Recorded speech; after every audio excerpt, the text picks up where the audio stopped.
Allah itu akan masuk dalam dirimu sejauh kamu beri berapa luas Allah ruang dalam dirimu. Kalau kamu tidak terlalu yakin, ya Allah juga nggak terlalu bantu. Makin mantap kepasrahanmu, semakin dalam Allah masuk.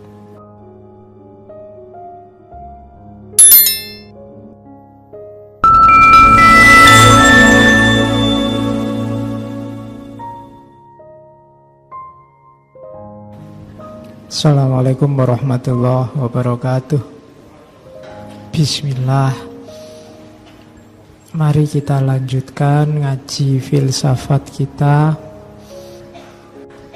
Terus dilanjutkan. Ada beberapa. Setelah itu Mbah Hasyim, setelah Quran, hadis, terus ngambil beberapa asar dari para sahabat, tabi'in dan tabi'it tabi'in. Misalnya saya potong beberapa. Kata-katanya Ibnu Zubair, Abu Bakar pernah mengirim surat kepadaku ketika aku sedang berada di Irak. Isi dari surat tersebut adalah sebagai berikut. Wahai anakku, berpegang teguhlah pada ilmu pengetahuan. Karena ketika engkau menjadi orang miskin, ilmu itu akan menjadi harta. Dan ketika engkau menjadi orang kaya, maka ilmu itu akan menjadi perhiasan. Ini nasihatnya Abu Bakar. Ilmu itu tidak ada ruginya. Tidak ada satupun momen dalam hidupmu yang ilmu itu sia-sia. Maka hiasi dirimu selalu dengan ilmu. Itu nasihatnya Abu Bakar. Ada lagi Mu'ad bin Jabal. Katanya Mu'ad bin Jabal, ini sahabat, pelajarilah ilmu pengetahuan. Belajar karena mempelajarinya adalah kebajikan. Belajar itu kebajikan, mencari ilmu itu ibadah, diskusi itu kayak tasbih, membahas ilmu itu kayak jihad, kemudian menyerahkan ilmu, mengajarkan ilmu itu adalah pendekatan diri kepada Allah, dan mengajarkannya kepada orang yang tidak berilmu adalah sedekah. Jadi ini ilmu itu, bagian apapun dari ilmu itu nilainya pasti positif. Kamu ngajar adikmu satu hal saja, itu sama kayak kamu sedekah. Kenapa? Karena mengajarkan ilmu itu bernilai sedekah. Meskipun kamu bukan guru, meskipun kamu bukan dosen. Ada orang tidak bisa nyebrang, kamu ajari dia caranya nyebrang, itu kan kamu yang punya ilmu nyebrang, dia tidak punya. Apalagi yang nyebrang cantik, terus kamu ajari. Itu namanya sedekah. Jadi sedekah itu bisa menggunakan ilmu. Selama ini kan kamu ngertinya sedekah itu senyum. Senyummu pada saudaramu itu sedekah. Cuma ya dibandingkan hanya senyum-senyum, ya mending sedekah ilmu gitu loh. Jadi kalau temenmu tiap hari senyum-senyum saja, nggak pernah berbagi ilmu, ya kamu bilang aja, mbok ya sudah senyumnya ganti sekarang sedekahnya ilmu, saling berbagi. Karena justru lebih mantap kalau saling berbagi ilmu daripada hanya berbagi senyum. Ya senyum ya penting, diawali dengan senyum terus dilanjutkan dengan ilmu. Kalau sudah selesai baru nyebrang berdua. Terus ada lagi Imam Syafi'i. Katanya Imam Syafi'i, seandainya para ahli ilmu, ahli fikih, minggu lalu saya bilang fikih itu sebelum spesifik jadi bidang keilmuan, semua jenis bidang ilmu agama disebut fikih. Seandainya para ahli fikih yang selalu mengamalkan ilmunya itu tidak bisa disebut wali Allah, niscaya tidak akan ada, Allah tidak akan punya yang namanya wali. Jadi wali pasti ulama, dan tidak bisa sebaliknya. Tidak ulama tidak pasti wali. Jadi kalau katanya Imam Syafi'i, kalau ahli fikih itu tidak bisa disebut wali, ya Allah tidak punya wali sudah.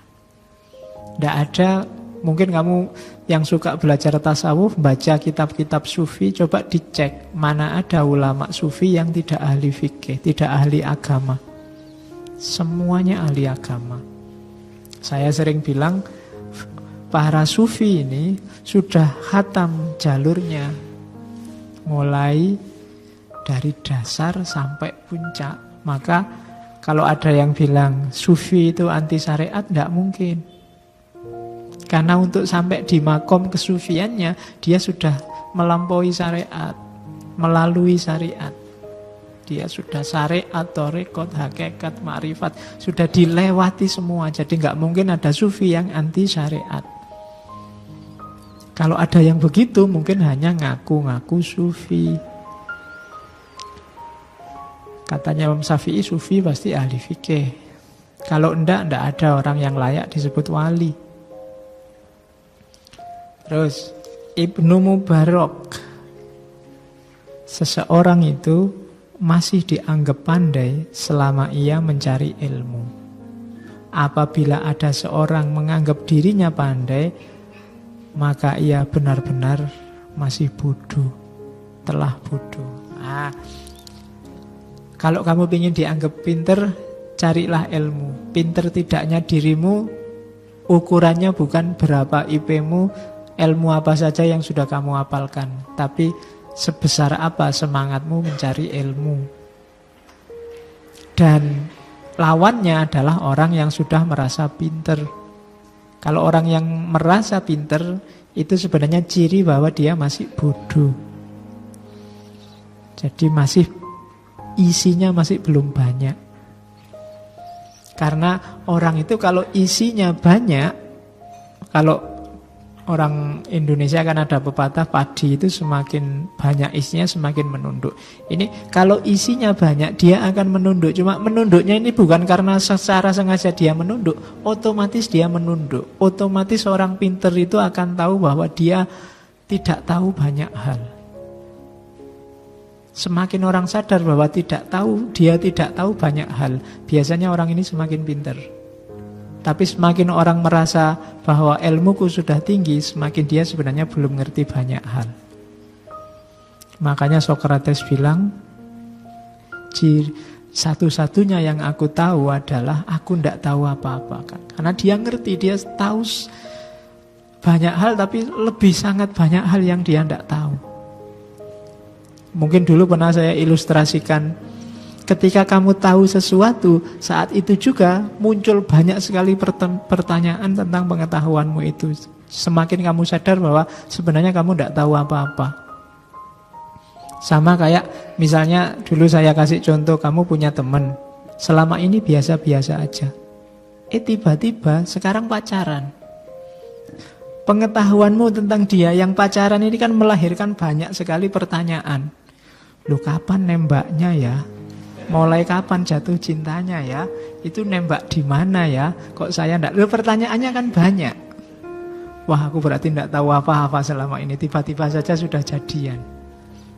Jadi pengetahuanmu tentang dia jadian itu melahirkan banyak sekali pertanyaan lain. Semakin, berarti saya enggak ada apa-apanya. Kalah aku. Dia sudah sampai segitu, saya masih belum apa-apa. Saya ternyata sangat sedikit tahu tentang dirinya. Ilmu juga begitu. Begitu kamu tahu A, nanti muncul banyak sekali pertanyaan sehubungan dengan A ini. Semakin kamu berarti saya nggak tahu apa-apa ini. Nah itulah. Tapi semakin kamu nggak tahu, biasanya semakin orang merasa tahu, biasanya sebenarnya semakin banyak dia nggak tahu. Jadi semakin orang itu pinter, dia akan semakin menunduk. Kenapa? Karena dia sadar dia tidak tahu banyak hal. Bukan karena secara sengaja menunduk. Aku pinter ini sebenarnya, aku tak sengaja menunduk. Nggak usah dipamer-pamerin, enggak. Kalau kamu merasa begitu, sebenarnya kamu merasa pinter, merasa sudah pandai. Menundukmu itu bukan karena itu, tapi karena kamu sadar sangat banyak hal yang kamu tidak tahu. Bukan karena aku wis pinter ini, tak nyamar aja biar yang lain tidak tahu. Kayaknya tidak ngerti apa-apa lah. Mesti. Kalau begitu ya sama aja, kamu kayak orang yang pamer, orang yang merasa pinter tadi. Oke, Imam Waqi', ini kemarin gurunya Imam Syafi'i, berkata seorang laki-laki tidak akan dikatakan alim sampai ia mau mendengarkan orang yang lebih tua, mau mendengarkan orang yang umurnya sebanding, dan mau mendengarkan orang yang lebih muda. Jadi kalimatnya dibikin panjang, intinya mau mendengarkan siapa saja. Jadi orang yang disebut alim itu dia bukan sebesar apa ilmunya yang kemudian diajarkan, tapi cirinya orang alim itu dia bisa mengambil pelajaran dari siapa saja, dari apa saja, mendengarkan siapa saja, baik orang lebih tua, orang yang umurnya sebaya, atau orang yang lebih muda. Jadi itu cirinya orang alim, tidak pada ilmu apa saja dan sedalam apa yang sudah dikuasai, tapi sikap mentalnya yang selalu terbuka untuk belajar, mendapat ilmu baru, wawasan baru. Kalau kalian punya sikap mental yang semacam ini, maka kalian boleh disebut sebagai orang alim. Kalau hari ini kan kamu menyebut orang alim itu orang yang menunjukkan ilmunya, menunjukkan kealimannya. Sebenarnya ciri utama bukan itu. Apalagi kamu hari ini banyak ketipu orang yang seolah-olah alim. Seolah-olah alim itu kelihatannya dari luar alim, tapi casingnya saja, isinya ternyata tidak. Nah, itu banyak hari ini kasus semacam itu yang membuat orang terus ketipu. Begitu nanti terbongkar baru sadar, ternyata saya ketipu, orang itu tidak alim beneran. Karena kamu selama ini melihat kealiman dari tampilannya, tidak dari semangat dan keterbukaannya. Katanya Imam Waqi', alim itu dilihat dari kesediaannya untuk selalu belajar. Cirinya orang yang siap selalu belajar itu, dia tidak banyak omong, tidak kesusu komentar, tidak kesusu berusaha nyari solusi sebelum paham benar. Hari ini di Indonesia banyak orang yang komentar dulu, paham belakangan. Nah, itu bahaya loh, kamu komentar dulu, paham belakangan itu. Kenapa? Ya karena kamu ikut menyumbang kekacauan. Kalau tidak paham ya aja di-share. Kalau ragu-ragu ya jangan dibagi ke temanmu. Karena orang bingung, satu itu kalau ditambah kebingungan yang lain itu hasilnya bukan semakin cerah tapi semakin bingung. Hari ini kan kebingungan itu kita tularkan kemana-mana. Kamu bingung tapi terus kamu sebar ke temanmu sambil di bawahnya cuma dikasih satu kalimat, ini bener gak sih? Itu podo wae. Temanmu baca terus dia bagi juga, ini bener gak sih? Jadi kebingungan kamu sebarkan se-Indonesia. Wong itu yang bikin pertama juga ragu-ragu, wong dia juga bikin kalimat, ini bener juga gak sih? Ya wis. Jadi mulai yang bikin sampai yang ditanyain itu bingung. Hasilnya ya kebingungan nasional. Ya, jadi akhirnya sekarang kan tidak jelas mana yang benar, mana yang tidak benar, mana yang putih, mana yang hitam. Hampir segala hal hari ini sifatnya kalau pakai istilah agama syubhat. Dan cirinya alim, nanti di belakang ada dibahas, cirinya alim adalah wirai. Orang wirai itu kalau ada barang syubhat ditinggal sampai jelas dia putih atau hitam. Nah, hari ini kita bergumul dengan banyak sekali syubhat. Prinsipnya dibalik kita hari ini pokoknya syubhat tidak apa-apa asal kelompokku, asal grupku, asal gagasanku benar, dibenarkan orang, didukung orang, selalu begitu. Padahal petunjuknya Nabi kalau syubhat itu lebih baik kita pending dulu, kita mauquf dulu, kita tunggu kepastiannya. Jangan kesusu diputuskan, wong masih syubhat. Cuma hari ini orang menganggap yang syubhat itu sesuai kepentingannya masing-masing, diolah, dikelola sesuai kepentingannya. Jadi pertarungan orang-orang yang bingung. Itu hari ini terjadi. Maka ngaji ini sengaja saya ambil tema-tema pinggiran untuk menjaga gawang. Kalau semua sudah bingung, ya jangan sampai kita ikut-ikutan bingung. Jadi maka kita cari tema yang tidak syubhat, yang pasti-pasti saja. Ya mungkin kapan-kapan kita ambil tema yang kontekstual, tapi yang kontekstual yang tidak syubhat lagi, yang sudah jelas hitam dan putihnya. Terus ini kalau tadi keutamaan ilmu, ada beberapa juga Mbak Hasyim ngomong keutamaan ulama. Yang jelas dunia ini masih tertib, masih berputar dalam hukumnya atas jasa para ulama. Yo alim itu kan ilmunya tidak cuma ilmu agama.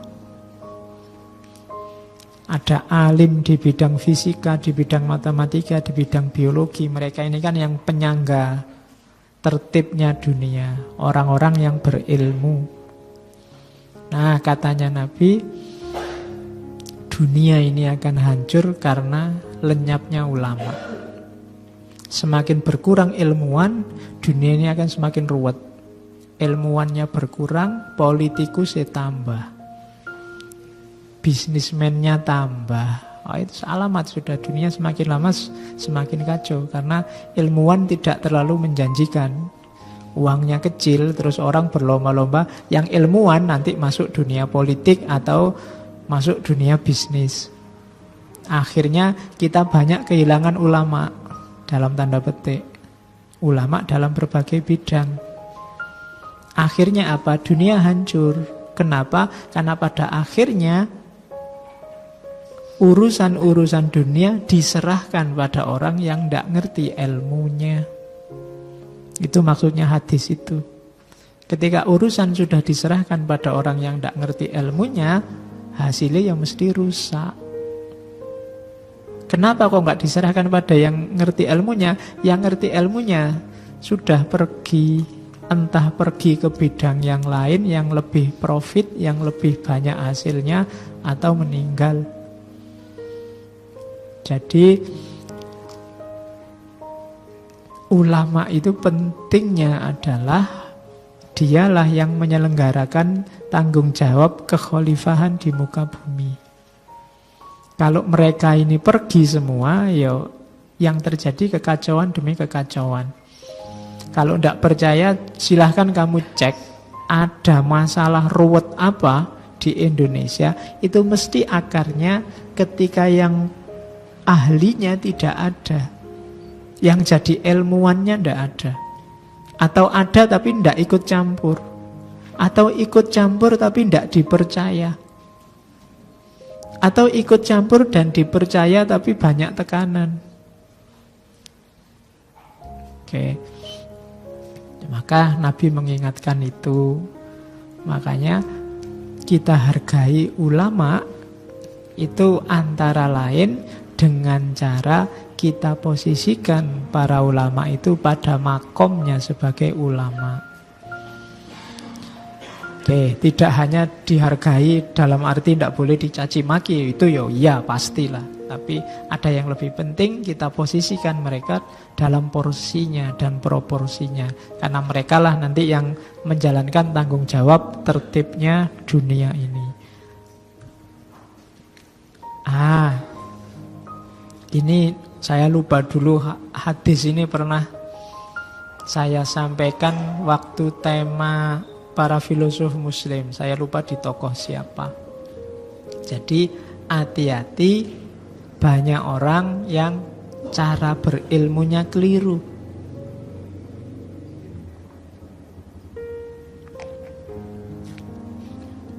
Itu peringatannya Nabi. Man tolabal ilma liyujadilal ulama wa yumariya bihis sufaha wa yasrifa bihi wujuhan nasi ilaihi. Kalau ada orang nyari ilmu niatnya 3 ini, adkholahun nar. Barang siapa mencari ilmu Tujuannya yang pertama untuk mendebat para ulama. Jadi mungkin ada ulama atau tokoh apa yang tidak kamu setujui pikirannya, terus kamu cari-carikan dalil, kamu cari-carikan alasan untuk membantah pikirannya. Jadi tujuanmu cari ilmu hanya untuk membantah, hanya untuk mendebat. Wa yumari bihis sufaha, atau untuk menipu orang-orang bodoh, membuat mereka terpersona. Wah, pinter banget orang ini. Wah, orang ini kalau ngomong enak sekali. Wow, wa yumari bihis sufaha wa yasrifa bihi wujuhan nas ilaihi. Yasrifa bihi wujuhan nas itu dan berpaling padanya wajah-wajah orang lain. Maksudnya apa? Popularitas, pingin terkenal. Jadi nyari ilmu tujuannya untuk menang debat, tujuannya untuk menipu orang lain, menipu orang yang tidak ngerti, biar mereka gampang diatur, gampang diarahkan. Atau hanya ini nyari popularitas, hasil akhirnya neraka. Adkholahun nar. Maka hati-hati tadi dengan niat. Bahwa ada temanmu atau gurumu atau ustadzmu yang tidak kamu setujui gagasannya, tidak masalah. Tapi jangan gara-gara itu terus kamu cari-carikan dalil. Beda loh ya, mencari dalil dengan mencari-cari dalil. Kalau mencari-cari dalil, nyari yang cocok. Yang tidak cocok dibuang. Tapi kalau mencari dalil, sifatnya lebih objektif. Cari-cari alasan dengan mencari alasan dengan beda. Mengapa kamu begitu? Terus, Pak, alasannya gini loh Pak. Itu jelas. Tapi kalau mencari-cari itu kamu bikin-bikin alasannya. Nah, liyujadila bihil ulama itu untuk kamu pengen debat, pengen nyari-nyari biar ulama kelihatan bodohnya. Nanti tak tunjukkan dalilnya. Oh, orang ini bodoh sekali, baru ngerti segitu aja berani-beraninya ngomong. Saya tak carikan. Kalau niatnya itu, atau niatnya biar anak yang tidak ngerti itu terpesona semua. Biar teman-temanmu wow semua, wow pinter banget. Aku tidak ada apa-apanya dibanding dia. Wa yasrifa bihis wa yumari bihis sufaha. Orang-orang bodoh terpesona, tertipu, dan terus kamu dapat popularitas. Mungkin kamu diundang ceramah kemana-mana, masuk TV, atau disuruh khotbah Jumat di mana-mana. Sekali Jumat bisa 2-3 kali khotbah. Nah itu berarti ya tujuannya hanya popularitas, maka adkholahun nar. Dulu kita pernah ngaji orang sofis, kelompok sofisme. Boleh dibuka lagi sesi sofisme. 3 ciri ini jadi karakternya orang sofis. Berdebat, pamer, dapat popularitas, terus dia mengambil keuntungan dari ilmunya. Jadi jangan sampai ini terjadi. Man talabal ilma liyujadila bihil ulama wa yumari bihis sufaha wa yasrifa bihi wujuhan nas ilaihi adkholahun nar. Nabi mewanti-wanti jangan sampai nyari ilmu kita itu. Baru masuk sekarang akhlaknya muta'alim. Nanti yang alim ada di belakang. Oke, sebelum mencari ilmu seorang muta'alim, yang pertama tazkiyatun nafas. Ayo hati kita dibersihkan. Jangan niat macam-macam lah, apalagi yang sifatnya duniawi, apalagi duniawi yang jelek. Jangan ada unsur menipu, kotor, dendam. Nyari ilmu karena dendam kan bisa. Kurang ajar kok temanku IP-nya bagus, besok tak ulang, tak balap IP-nya. Nah, itu nanti nyari ilmu karena dendam. Atau hasud, iri. Alah, baru ngerti gitu aja pamer. Aku juga bisa kalau cuma ngomong kayak gitu, itu hasud namanya. Nggak suka kalau temennya pinter, dan seneng kalau temennya lebih bodoh dari dia. Itu namanya hasud. Kemudian Jangan sampai untuk niat hal-hal yang tidak baik atau budi pekerti yang tidak baik, yang jelek, pokoknya kita bersihkan semua. Terus kita masuk ke dunia ilmu. Jadi seperti saya bilang di depan, karakternya tidak dicari di tengah saat cari ilmu, tapi sebelumnya. Karakter kita harus jernih. Setelah itu baru bismillah cari ilmu lillahi ta'ala. Kalau sudah dapat, saya niat akan saya amalkan. Biar syariat Islam hidup, biar hati batin terang, dekat sama Allah. Terus niatnya itu saja cukup. Sisanya biar Allah yang ngatur. Jangan tertipu oleh cita-cita duniawi. Apapun itu, nanti menjebakmu sendiri. Kalau bahasa pesantrennya membuat ilmu tidak barokah. Ilmu tidak barokah itu ilmunya malah jadi sumber masalah. Hari ini kan banyak pengetahuan yang jadi sumber masalah. Jadi sumber debat, gegeran, terus jadi sumber perpecahan, jadi sumber gontok-gontokan. Nah, itu ilmunya jadi sumber masalah, tidak barokah. Biar barokah, bersihkan dari awal dirimu, kemudian isilah dengan niat lillahi ta'ala. Jadi kalau ditanya kuliah nyari ilmu. Besok kalau lulus mau jadi apa? Ya terserah Allah. Wong kita punya Tuhan. Yang penting kita sungguh-sungguh serius berusaha. Apakah itu berusaha cari ilmu atau besok berusaha untuk bekerja, Allah pasti membuka jalan. Yakin kamu? Yakin. Nah itu kalau yakin mantap ya. Kadang-kadang kan kamu ragu sendiri. Kalau kamu ragu ya hasilnya ya setengah. Saya sering bilang Allah itu akan masuk dalam dirimu sejauh kamu beri berapa luas Allah ruang dalam dirimu. Jadi Allah kamu kasih dalam hidupmu berapa persen, ya sejauh itu Allah masuk. Kalau kamu yakinnya cuma 50%, ya Allah datangnya cuma 50%. Kalau kamu beri Allah jatah 99% untuk hidupmu, ya Allah datangnya 99%. Kalau kamu tidak terlalu yakin, ya Allah juga nggak terlalu bantu. Jadi Allah inda dzoni abdi, makanya semakin mantap kepasrahanmu, semakin dalam Allah masuk. Biasanya semakin orang wawasannya luas itu tipuannya di situ. Semakin pertimbanganmu banyak kan semakin banyak hal lepas. Termasuk hubungannya sama keimanan tadi. Kamu terus mikirnya ya rasional aja lah Pak. Kita ini kan manusia. Kalau kuliah saya nilainya jelek, kemudian wajahku ya jelek, kemudian IP ku ya jelek, terus besok mau jadi apa? Kita rasional aja lah Pak, manusiawi aja lah Pak, kan ngono. Ya ilmumu sendiri yang menjebakmu jadi begitu.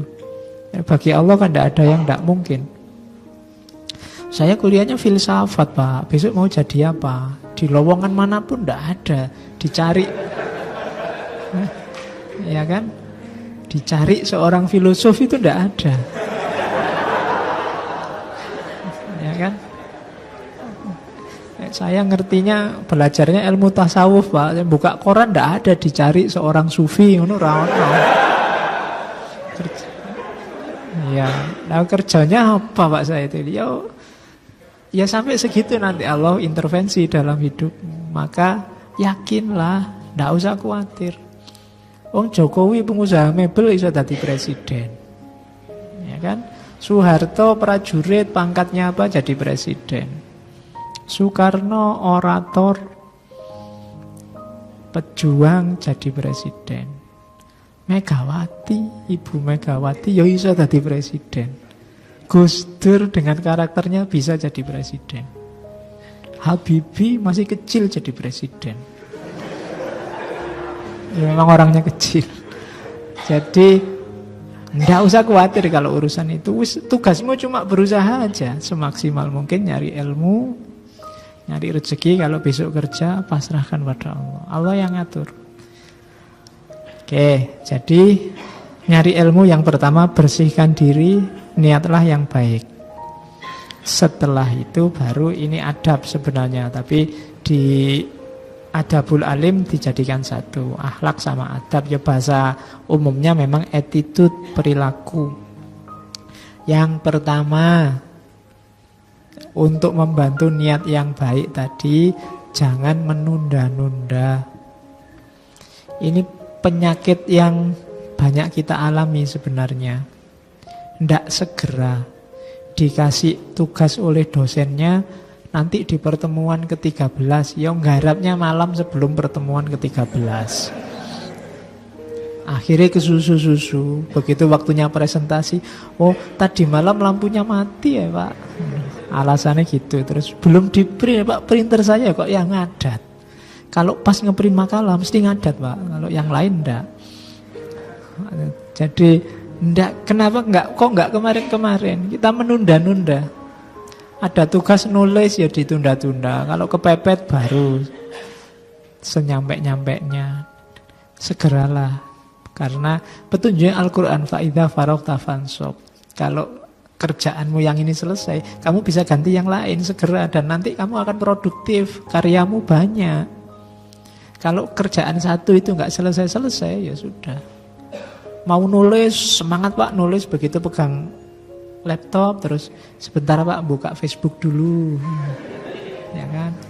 Terus baca postingannya orang, ikut ngomentari, terus buka yang lain, kok ada yang bagus postingan, akhirnya nggak situ nulis. Karena begitu, mau baca juga begitu, begitu lihat HP kok WA banyak yang ribut apa ini, terus nggak jadi.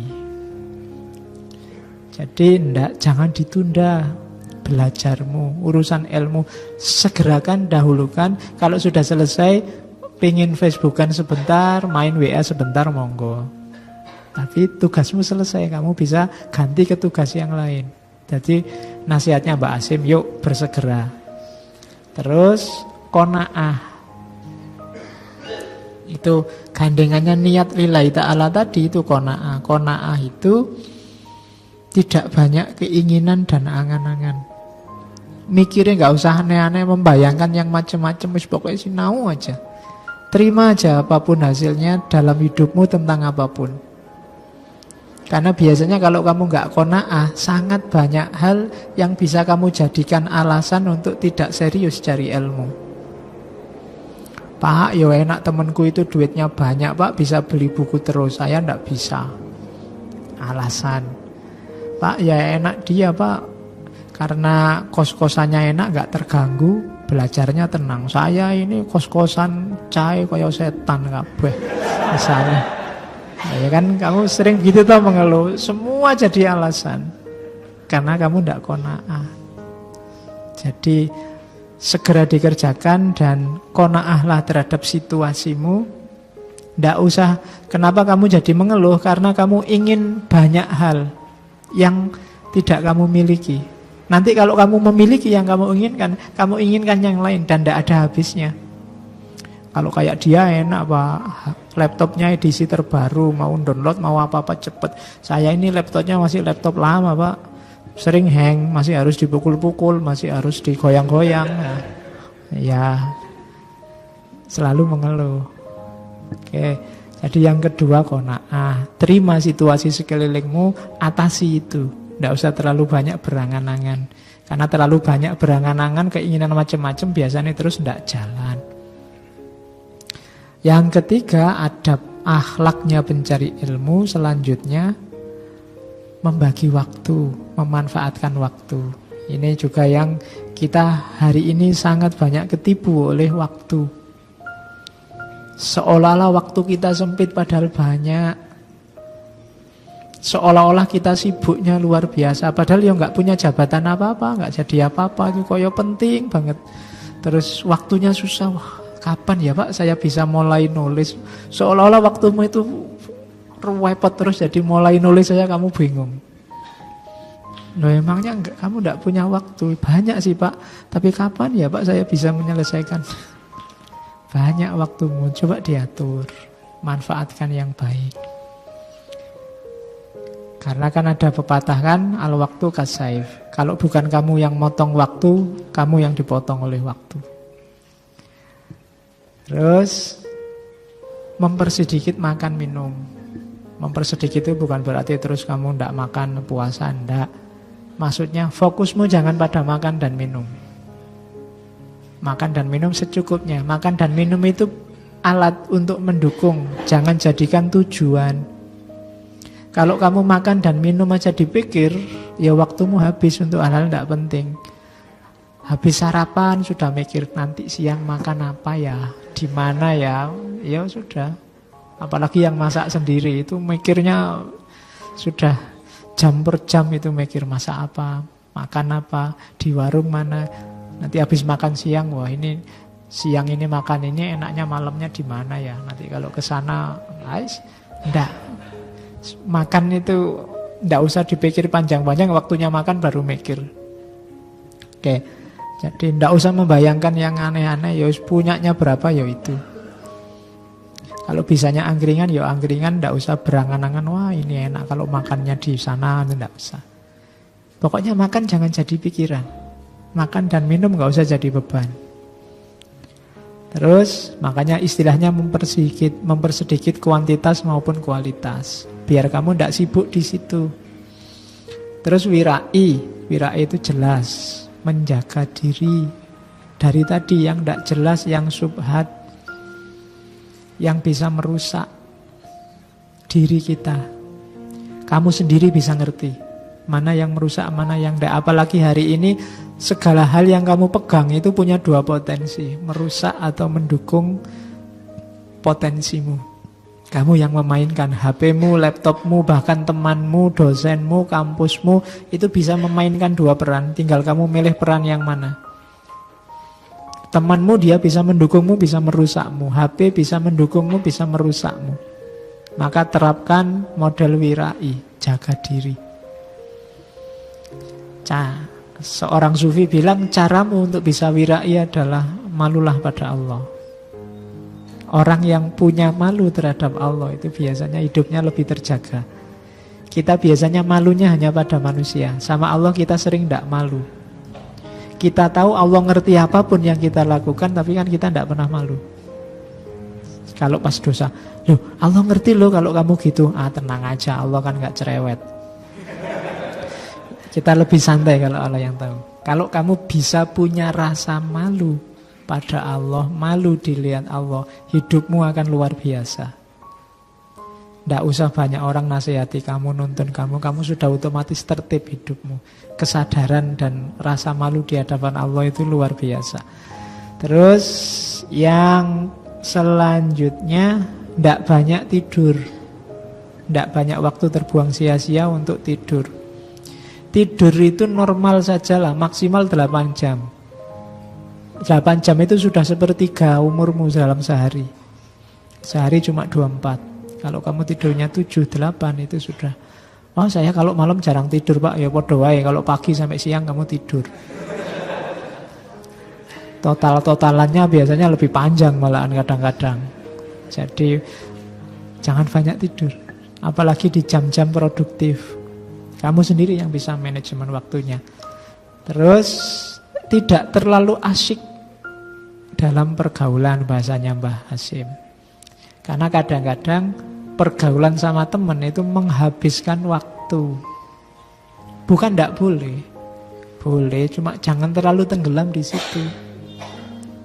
Ya jangan anti teman. Tapi secukupnya. Syukur-syukur bisa mendukung pertumbuhan wawasanmu, pertumbuhan keilmuanmu. Jadi jangan tenggelam di situ, apalagi dengan lawan jenis. Itu biasanya kalau sudah masuk ke dunia itu kamu susah keluar sudah dengan lawan jenis. Yo lebih gawat lagi kalau sesama jenis. Cuma ya normalnya kan lawan jenis. Jadi kalau ada yang masuk kategori sesama jenis itu lebih bahaya lagi. Oke, kamu sendiri yang ngatur untuk urusan pergaulan. Kamu ngertilah dosismu sendiri. Dosis yang tidak membahayakan masa depanmu untuk urusan pergaulan. Karena ini juga penting. Untuk kematangan ilmumu kamu butuh orang lain kadang-kadang. Maka manfaatkan pergaulan untuk membantu itu.